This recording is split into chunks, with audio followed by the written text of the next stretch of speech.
വിവാഹം എന്ന് പറയുന്നത് ഒരു ഉടമ്പടിയാണ് അല്ലേ? ഭാര്യയും ഭർത്താവും തമ്മിലുള്ള ജീവിത അവസാനം വരെ ഉള്ള ഒരു ഉടമ്പടിയാണ് അല്ലേ? അത് സന്തോഷത്തോടെ കഴിയണമെങ്കിൽ അവർ രണ്ടുപേരും കൂടെ വിചാരിക്കണം ഇല്ലേ? നമ്മൾ കേട്ടിട്ടില്ലേ, രണ്ട് കൈയും തമ്മിൽ കൂട്ടിയടിച്ചാലേ ഒച്ച കേൾക്കുള്ളൂ എന്ന്. അത് ശരിക്കും ശരിയാണ്. അത് ഭാര്യയും ഭർത്താവും രണ്ടുപേരും കൂടെ തമ്മിൽ നല്ല സ്നേഹത്തോടെ കൈ കോർത്താ പിടിച്ചേക്കുന്നെങ്കിൽ അവിടെ ഒരു പ്രശ്നങ്ങളും ഉണ്ടാവുകയില്ല. അതായത് രണ്ടുപേരും കൂടെ തമ്മിൽ കൈ അടിക്കാൻ ശ്രമിച്ചിട്ടുണ്ടെങ്കിൽ അവിടെ ഒച്ചയുണ്ടാകുകയും ബഹളം ഉണ്ടാകുകയും ഒക്കെ ചെയ്യും ഇല്ലേ? നമ്മുടെ കുടുംബത്തിൽ നമ്മുടെ പ്രാധാന്യം ഒന്നാം സ്ഥാനം കൊടുക്കേണ്ടത് നമ്മുടെ ഭർത്താവിനാണ്. ഇത് ഞാൻ ഭാര്യമാർക്ക് വേണ്ടിയിട്ട് പറയുന്ന ഒരു വീഡിയോ കേട്ടോ. ഭർത്താക്കന്മാരെ കുറിച്ച് ഞാൻ അടുത്ത ഒരു വീഡിയോ ചെയ്യാം. അപ്പം ഒന്നാം സ്ഥാനം നമ്മുടെ ഭർത്താവിനാണ് കൊടുക്കേണ്ടത്, അല്ലാണ്ട് നമ്മുടെ മാതാപിതാക്കൾക്കോ സഹോദരങ്ങൾക്കോ ബന്ധുക്കൾക്കോ ഒന്നുമല്ല. അവർക്ക് നമുക്ക് സ്ഥാനം കൊടുക്കണം, അല്ല അവരെ ഉപേക്ഷിക്കണം എന്നല്ല ഞാൻ പറഞ്ഞത്. അവർക്ക് സ്ഥാനം കൊടുക്കണം. പക്ഷെ ഒന്നാമത്തെ സ്ഥാനം നമ്മുടെ ഭർത്താവാണ്. നമ്മുടെ ജീവിത അവസാനം വരെ നമ്മുടെ കൂടെ നിൽക്കുന്ന നമ്മുടെ ഒരാളാണ് ഭർത്താവ്. അദ്ദേഹത്തിന്റെ ഭാഗത്തു നിന്ന് പല തെറ്റുകളും കുറ്റങ്ങളും ഉണ്ടാകാം. അതെല്ലാ ഭർത്താക്കന്മാരും ഉണ്ട്. എല്ലാവരും പെർഫെക്റ്റ് അല്ല, എല്ലാവരും സൂപ്പർമാന്മാരും ഒന്നുമല്ല. അപ്പം നമ്മൾ ഓർക്കണം, ഒത്തിരി തെറ്റുകൾ പറ്റാം. ചിലപ്പം അവരെന്ന് പറയുന്നത് ആദ്യമായിട്ട് കുടുംബജീവിതത്തിലേക്ക് വന്നവരല്ലേ. ഒരു എക്സ്പീരിയൻസ് ഉണ്ടെങ്കിൽ നമുക്ക് അങ്ങനെ പറയായിരുന്നു, അങ്ങനെ ചെയ്യണം ഇങ്ങനെ ചെയ്യണം. പക്ഷെ ഇതങ്ങനെയല്ല. ഭാര്യ ഭർത്താക്കന്മാരാകുമ്പോൾ മാത്രമേ രണ്ടുപേർക്കും മനസ്സിലാവുള്ളൂ എങ്ങനെയാണ് ജീവിക്കേണ്ടതെന്ന്. അതിലൊത്തിരി തെറ്റുകൾ പല ഭാഗത്തുനിന്നും വരും ഇല്ലേ? അപ്പം അതിനെല്ലാം അഡ്ജസ്റ്റ് ചെയ്യാനൊരു മനസ്സ് ഭാര്യയ്ക്ക് ഉണ്ടായിരിക്കണം. മനസ്സിലാക്കാനുള്ള, അഡ്ജസ്റ്റ് പോരാ, മനസ്സിലാക്കാനുള്ള ഒരു ഇത് ഭാര്യയ്ക്ക് ഉണ്ടായിരിക്കണം. അതായത് ചില ഭാര്യമാർ കാണിക്കുന്ന കണ്ടിട്ടുണ്ട് കേട്ടോ. ഭർത്താക്കന്മാർ ആരോടെങ്കിലും ആയിട്ട് ഏതെങ്കിലും ഒരു ഫ്രണ്ട്സിന്റെ കൂടെയോ അല്ലെങ്കിൽ എവിടെയെങ്കിലും പോയി ഒരു മീറ്റിംഗ് നടക്കുന്നിടത്തൊക്കെ സംസാരിച്ചുകൊണ്ടിരിക്കുമ്പോൾ ഭർത്താക്കന്മാർ എന്തെങ്കിലും കാര്യത്തെക്കുറിച്ച് പറയുമ്പോൾ ഭാര്യമാർ അതിൻ്റെ ഇടയ്ക്ക് കയറി പറയും, അങ്ങനെയല്ലാട്ടോ, നിങ്ങൾ അങ്ങനെയല്ല, ചേട്ടൻ പറഞ്ഞ തെറ്റാട്ടോ, അങ്ങനെയല്ല ഇങ്ങനെയാന്ന് പറയും. ശരിക്കും പറഞ്ഞാൽ ഭാര്യയ്ക്കും അറിയാവുന്ന കാര്യമായിരിക്കും. ഭർത്താവ് ഇച്ചിരി തള്ളിയായിരിക്കും പറയണത്, ചിലപ്പോൾ ഇച്ചിരി കുറച്ചായിരിക്കും പറയണത്, ചിലപ്പോൾ ഇച്ചിരി കൂട്ടിയായിരിക്കും പറയണത്. എങ്ങനെയാണെങ്കിലും അപ്പോൾ ഉടനെ ഭാര്യ ചാടി പറയും, അങ്ങനെയല്ലാട്ടോ, നിങ്ങൾ പറഞ്ഞ തെറ്റാട്ടോ എന്നും പറഞ്ഞുകൊണ്ട് അവരുടെ മുമ്പിൽ ഹീറോയാകാൻ ശ്രമിക്കുന്നത് ഒരു തെറ്റായ നടപടിയാണ്. അത് ഭർത്താക്കന്മാരുടെ മനസ്സിൽ ഭയങ്കര വിഷമം ഉണ്ടാക്കുന്ന കാര്യങ്ങളാണ് ഭാര്യമാർ അങ്ങനെ ഇടയ്ക്ക് കയറി പറയുന്നത്. ചില ഭാര്യമാരുണ്ട്, ഭർത്താക്കന്മാരെ ഏതെങ്കിലും കൂട്ടുകാരുടെയൊക്കെ കൂടെ ഇരിക്കുമ്പം സമയം കടന്നുപോയി എന്ന് വെച്ചു സംസാരിച്ച് ഏതെങ്കിലും ഫംഗ്ഷൻ ആണെങ്കിൽ കുറേ സമയം കടന്നുപോയി കഴിയുമ്പോൾ ഭാര്യമാരിങ്ങനെ പതുക്കെ തലയൊക്കെ കാട്ടിയോ കൈ കാട്ടിയൊക്കെ ഇങ്ങനെ വിളിക്കും. എന്നുവെച്ച് പറയും, നിങ്ങൾ എന്നാ പരിപാടി കാണിക്കണം, നമുക്ക് പോവണ്ടേ എന്നും പറഞ്ഞ് അവിടെ കിടന്ന് തട്ടിക്കയറും ഭർത്താവിനോട്. ഭർത്താവ് എന്നിട്ട് പതുക്കെ അവരുടെ അടുത്ത്, അയാൾ സംസാരിച്ച് തീർന്നില്ലായിരിക്കാം, അപ്പോൾ ചെന്ന് അവരോട് പറയും, എന്നാൽ ഞാൻ പോട്ടെ കേട്ടോ, വീട്ടിൽ ചെന്ന് ഇച്ചിരി പണിയുണ്ട് എന്നൊക്കെ പറഞ്ഞ് പോരുകയും ചെയ്യും. അങ്ങനെയും നമ്മൾ ചെയ്യാതിരിക്കുക. നമ്മൾ എവിടെയെങ്കിലും പോകുന്നതിന് മുമ്പ് നമ്മുടെ വീട്ടിലെ അത്യാവശ്യം പണികളൊക്കെ ചെയ്തു തീർത്തിട്ട് നമ്മൾ പുറത്തു പോകാൻ ശ്രമിക്കുക.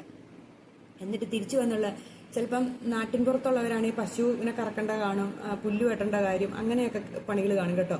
അല്ലാണ്ട് മിറ്റോടി പാത്രം അതല്ല, അങ്ങനെയുള്ള കൃത്യസമയത്ത് ചെയ്യേണ്ട കുറച്ച് പണികൾ കാണും. അല്ലെങ്കിൽ അമ്മമാരുണ്ടെങ്കിൽ അവർക്ക് മരുന്ന് കൊടുക്കേണ്ട കാണും. അതൊക്കെ ആണെങ്കിൽ ഭർത്താക്കന്മാർ ഉത്തരവാദിത്വത്തോടെ ചെയ്യണം. അങ്ങനെയുള്ളവരാണെങ്കിൽ. അല്ല ജോലിക്കാരോ ഒക്കെ ഉള്ളവരാണെങ്കിൽ, ജോലിക്കാരായ ഭാര്യ ഭർത്താവും ഒക്കെ ആണെങ്കിൽ, അല്ലെങ്കിൽ സാധാരണക്കാരാണെങ്കിൽ അവർ പണിയൊക്കെ തീർത്ത് വെച്ചിട്ട് പോവുക. ഇങ്ങനെയുള്ള പശു ആട് അങ്ങനെ കോഴിയൊന്നും ഇല്ലാത്തവരാണെങ്കിൽ അത് കുഴപ്പമില്ല അല്ലേ? അവർക്ക് ഇച്ചിരി നേരം വർത്താനം പറഞ്ഞുകൊണ്ടിരുന്നോർത്തൊന്നും കുഴപ്പം പറ്റാൻ പോകുന്നില്ല. അങ്ങനെയും നമ്മൾ അഡ്ജസ്റ്റ് ചെയ്യണം. ഭർത്താവിൻ്റെ കൂടെ നിൽക്കാൻ നമ്മൾ ശ്രമിക്കണം. അതേപോലെ മറ്റുള്ളവരുടെ നമ്മുടെ ഭർത്താവിനെ കുറിച്ച് എന്തെങ്കിലും പറയുമ്പോൾ അതിൻ്റെ കൂടെ ഇരുന്ന് ഭർത്താവിനെ കുറ്റപ്പെടുത്തി സംസാരിക്കാതിരിക്കുക. ചില ഭാര്യമാർക്കുള്ള കുഴപ്പമാണ്, ഏതെങ്കിലും പെണ്ണുങ്ങളൊക്കെ അവരവരുടെ ഭർത്താക്കന്മാർ ഇച്ചിരി കുറ്റപ്പെടുത്തി പറയും, വീട് നോക്കില്ല, കാര്യം കാണില്ല, അങ്ങനെ മക്കളെ നോക്കില്ല, വീട്ടിലെ പണിയൊന്നും ചെയ്യില്ല, ഇങ്ങനെയൊക്കെ പറയുമ്പോൾ ആ കൂടെ നിന്ന് ഭർത്താവിൻ്റെ കുറ്റങ്ങൾ പറയുന്ന ഭാര്യമാരുമുണ്ട്. അതും നല്ലൊരു സ്വഭാവമല്ല ഭാര്യമാരുടെ. നമ്മുടെ ഭർത്താവിനെ നമ്മൾ അറിഞ്ഞാൽ പോലെ മറ്റുള്ളവരെ അറിയിക്കേണ്ട കാര്യം നമുക്കുണ്ടോ? നമ്മുടെ ഭർത്താവിനെ നമ്മളാണ് ചേർത്ത് നിർത്തേണ്ടത്, അല്ലാണ്ട് വേറെ ആരെങ്കിലും വന്ന് നമ്മുടെ ഭർത്താവിനെ ചേർത്ത് നിർത്തുമോ? അവരെല്ലാം കുറ്റവും പറഞ്ഞിട്ട് പോയിട്ട് അടുത്ത വീട്ടിൽ ചെന്നും കൂടെ പറയും, അയാളെക്കുറിച്ച് ഇങ്ങനെയാണ് പറഞ്ഞത്, ആ പെണ്ണുപിള്ള എങ്ങനെയാണ് പറഞ്ഞതെന്ന് പറയും. അത് കേൾപ്പിക്കേണ്ട കാര്യമില്ല നമുക്കല്ലേ? അപ്പം അങ്ങനെയൊന്നും ചെയ്യാതെ ഇരിക്കുക. പിന്നെ ഭർത്താവിനെ കുറിച്ച് നമുക്ക് ലോകകാര്യങ്ങൾ മുഴുവൻ സംസാരിക്കാം, നാട്ടിൽ നടക്കുന്ന കാര്യങ്ങൾ സംസാരിക്കാം, അതേപോലെ വീട്ടിൽ നടക്കുന്ന മക്കളുടെ കാര്യങ്ങൾ സംസാരിക്കാം, സാമ്പത്തിക കാര്യത്തെക്കുറിച്ച് സംസാരിക്കാം, മക്കളുടെ വിദ്യാഭ്യാസത്തെക്കുറിച്ച് സംസാരിക്കാം, നമ്മുടെ ആരോഗ്യ കാര്യങ്ങളെക്കുറിച്ച് സംസാരിക്കാം. പക്ഷെ ചില ഭാര്യമാർ അവരുടെ സാരിയെക്കുറിച്ചും അവരുടെ മേക്കപ്പ് സാധനത്തിനെ കുറിച്ചും അവരുടെ ഹെയർ സ്റ്റൈലിനെ കുറിച്ചും അല്ലെങ്കിൽ അങ്ങനെ ഏതെങ്കിലും സാധനങ്ങൾ വാങ്ങണതിനെ കുറിച്ചും ഒക്കെ സംസാരിക്കും. അത് മിക്ക ഭർത്താക്കന്മാർക്കും അറിയണമെന്നില്ല. അപ്പോൾ ഭാര്യമാർ പറയും, ഞാൻ പറയണേ അങ്ങേര് കേൾക്കുന്നില്ല എന്നുള്ള പറച്ചിലേക്ക് വരും. അത് എന്താണെന്ന് വെച്ചിട്ടുണ്ടെങ്കിൽ അങ്ങേർക്ക് മനസ്സിലാകുന്നില്ല, ഭർത്താവ് എന്ന് പറയുന്ന ആൾക്ക് മനസ്സിലാവേണ്ട ഈ സാധനം എന്താണെന്ന്. അതിൽ വലിയ ഇൻട്രസ്റ്റ് മിക്ക ആണുങ്ങൾക്കും ഇല്ല. ഇങ്ങനെയുള്ള മേക്കപ്പ് സാധനത്തെക്കുറിച്ചോ അല്ലെങ്കിൽ ഇങ്ങനെയുള്ള സാധനത്തിനെ കുറിച്ചോ ഒന്നും കേൾക്കാനൊന്നും പല ഭർത്താക്കന്മാർക്കും വലിയ താല്പര്യമൊന്നുമില്ല. ആ സമയത്ത് നമ്മുടെ സാമ്പത്തിക കാര്യത്തെക്കുറിച്ചോ അല്ലെങ്കിൽ നമ്മുടെ വീട്ടിലെ പലചരക്ക് മേടിക്കുന്നതിനെക്കുറിച്ചോ ഒക്കെ സംസാരിക്കുകയാണെങ്കിൽ അവരത് കേട്ടോണ്ടിരിക്കും. അവർക്കത് ഇഷ്ടമുള്ള കാര്യമാണ്. പിന്നെ അടുത്ത സാധനമാണ്, ഞാൻ എല്ലാ പണിയും ചെയ്ത് മടുത്തു, എന്നെക്കൊണ്ട് പറ്റില്ല, ഞാനിവിടെ കിടന്ന് മടുക്കുവാണ്, എന്നെക്കൊണ്ട് വയ്യ, ഞാൻ കൊച്ചിനെ നോക്കണം, അമ്മേനെ നോക്കണം, വീട്ടിലെ പണി ചെയ്യണം എന്ന് പറയുന്ന ഭാര്യമാരുണ്ട്. നമ്മുടെ ഭർത്താക്കന്മാർ അങ്ങനെ കുറ്റപ്പെടുത്തരുത്. നമുക്ക് പാ തുറന്ന് പറയാമല്ലോ നമ്മുടെ ഭർത്താവിനോട്, അത് ചെയ്തു തരാവോ, ഇനി ചെയ്തു തരാം. അല്ലെങ്കിൽ നിങ്ങൾ കല്യാണത്തിന് ആലോചിക്കുമ്പോൾ തന്നെ പറയാം, എനിക്ക് ഇന്ന കാര്യങ്ങളൊക്കെ ചെയ്തു തരണം, അങ്ങനെ വേണേൽ പറയാം. അതല്ലെങ്കിൽ കല്യാണം കഴിഞ്ഞിട്ടാണേലും പറയാം. അല്ലെങ്കിൽ ഇത് നോക്കിയും കണ്ടും ചെയ്യണ ഭർത്താക്കന്മാർ ഒത്തിരി ഉണ്ട് കേട്ടോ. അങ്ങനെ എല്ലാവരും പൊതുവെ പറയാൻ പറ്റില്ല. നോക്കിയും കണ്ട് വീട്ടിലെ കാര്യങ്ങളൊക്കെ ചെയ്യുന്നത്. ഇപ്പോൾ ഒരു മഴയൊക്കെ വരുവാണെങ്കിൽ തുണിയെ മുറ്റത്ത് എടുക്കണം, ഉണങ്ങിയ തുണി എടുത്തുകൊണ്ട് വരുന്നതും, മുറ്റമൊക്കെ അത്യാവശ്യം അടിച്ചിടുന്നതും, പാത്രം കഴുകി കൊടുക്കണം, അങ്ങനെയൊക്കെയുള്ള ദോശ അങ്ങനെയൊക്കെ ഒത്തിരി കാര്യങ്ങൾ, അപ്പം ചുടുന്നതും ദോശ ചുടുന്നതും അങ്ങനെയൊക്കെയുള്ള ഭർത്താക്കന്മാരുണ്ട്. അത് നല്ല കാര്യം. അതല്ലാതെ ചില ഭർത്താക്കന്മാർ ചുമ്മാ ഇരിക്കുന്നവരുണ്ട്. അവർക്ക് അറിയത്തില്ലായിരിക്കാം. ഇന്നത്തെ കാലത്ത് അറിയാൻ മേല എന്ന് പറയുന്ന ഒരു മോശം കാര്യമാണ്. പക്ഷെ പണ്ടുള്ള എൻ്റെയൊക്കെ ഭർത്താവിൻ്റെയൊക്കെ പ്രായത്തിലുള്ളവർക്കൊന്നും അങ്ങനെ വലിയ കാര്യങ്ങളൊന്നും അറിയത്തില്ലാത്ത ആൾക്കാർ. അപ്പം നമ്മൾ പറയുക, അതിങ്ങ് ചെയ്തേ ചേട്ടാ, ഇതിങ്ങ് ചെയ്തേ ചേട്ടാ എന്നൊക്കെ പറഞ്ഞ് നമ്മൾ 10 ചേട്ടാന്നൊക്കെ വിളിച്ച് നമ്മൾ ഓരോ പണികൾ ചെയ്യിപ്പിക്കുക. അപ്പം അവർ ചെയ്യും. അത് അങ്ങനെ പറഞ്ഞു കൊടുത്ത് ചെയ്യിപ്പിക്കാൻ നമുക്കൊരു മനസ്സ് വെച്ചാൽ മതി. അല്ലാണ്ട് നമ്മൾ വഴക്കുണ്ടാക്കിയിട്ട് എന്ത് കാര്യം കിട്ടാനാ അല്ലേ? അപ്പം നമ്മൾ വഴക്കുണ്ടാക്കാൻ പോകണ്ട. നമ്മൾ പറഞ്ഞ ഓരോ കാര്യങ്ങൾ ചെയ്യിപ്പിക്കുക, അതാണ് വേണ്ടത്. പിന്നെ നമ്മൾ എവിടെയെങ്കിലും ഇപ്പോൾ യാത്ര പോകാമെന്ന് വെച്ചോ കേട്ടോ. എവിടെയെങ്കിലും യാത്ര പോകുമ്പം വഴി തെറ്റിപ്പോയി. അതായത് നമുക്കിപ്പം ഒരു ഫംഗ്ഷൻ വന്ന് ഒരു ഓഡിറ്റോറിയം അന്വേഷിച്ച് പോകാമെന്ന് വെച്ചോ, ഉദാഹരണമാണ്. അപ്പം നമുക്ക് വഴി തെറ്റിപ്പോയപ്പോൾ ഭർത്താവ് വഴി തെറ്റിക്കഴിഞ്ഞാൽ ഭാര്യ പറയും, ഇന്നല്ലേ ഗൂഗിൾ മാപ്പൊക്കെ ഉള്ളത്. പണ്ട് കാലത്ത് ഗൂഗിൾ മാപ്പില്ല. ഇനി അതല്ല, ഗൂഗിൾ മാപ്പ് പ്രവർത്തിക്കില്ലാത്ത സ്ഥലമാണെങ്കിൽ, നെറ്റൊന്നും ഇല്ലാത്ത സ്ഥലമാണെങ്കിൽ ഉടനെ ഈ വഴി തെറ്റിയോ 2 പ്രാവശ്യം റോഡിൽ കൂടെ തന്നെ വന്നിട്ടുണ്ട്. ഈ ഭാര്യമാർ ചിലതിരുന്ന് അടുത്തിരുന്ന് അങ്ങോട്ട് ചാറ്റൽ മഴ പോലെ ഇരുന്നങ്ങ് കുറ്റപ്പെടുത്താൻ തുടങ്ങും. ഞാൻ പറഞ്ഞതല്ലേ, ഇച്ചിരി നേരത്തെ ഇറങ്ങാമെന്ന് പറഞ്ഞല്ലായിരുന്നോ, നിങ്ങളല്ലേ സമയം കളഞ്ഞ് അതിലേ പോയി, സമയം പോയില്ലേ, ഇനി എപ്പോൾ ചെല്ലാനാ, ഇങ്ങനെ ഇരുന്ന് കിണുകിണെന്ന് പറഞ്ഞുകൊണ്ടിരിക്കും. ആ കിണുകിണെന്നുള്ള പറച്ചിലൊന്ന് നിർത്തുക. അപ്പം തന്നെ ഭർത്താവിന് സമാധാനമാവും. അത് അയാളെ നിരുത്സാഹപ്പെടുത്തുന്ന രീതിയാണ്. മിക്കവാറും അയാൾ മിണ്ടില്ല, ഭാര്യമാരിങ്ങനെ ചെവി തിന്നോണ്ടിരിക്കും. ആ സ്വഭാവം നല്ലതല്ല.